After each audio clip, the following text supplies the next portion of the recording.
Textures. Father Jamie Dennis doesn't prepare for Mass like other Catholic priests. Here's your stool. He needs help because he's lost almost all of his eyesight. I have like looking through a straw is what I have left, and what I can see through that is not clear at all. But that isn't stopping him from celebrating a special Mass at St. Francis Xavier Church in Chelsea. It's the feast day of St. Lucy, patron saint of the visually impaired.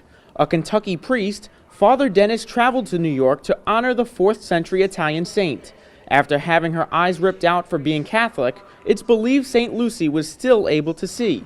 She was tortured and died a martyr for the faith. Her name means light, so she's also, a light pointing to the greater light of Christ. During the liturgy, Father Dennis uses Braille books to try and follow along.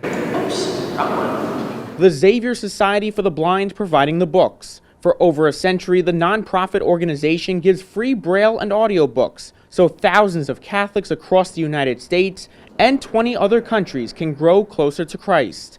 Members of the faithful in the pews for Mass also using the Braille. It really embodies what we do because folks are able to witness our clients, our patrons, using our materials to practice their faith. A reading from the book of the prophet Isaiah. Charlene Kraft is a lector. She's legally blind and a parishioner at Holy Family Church in Fresh Meadows, Queens. If there's something I can do that benefits the church, that's good. And Xavier allows me to do that. Without Xavier, I wouldn't be able to participate in the way that I do. 12-year-old Mara Hug also uses Braille books so she could serve at the altar. It's easier to read, so I get to focus more on the actual serving. Mara prays to St. Lucy and plans to take the name Lucy when she receives the sacrament of confirmation next year.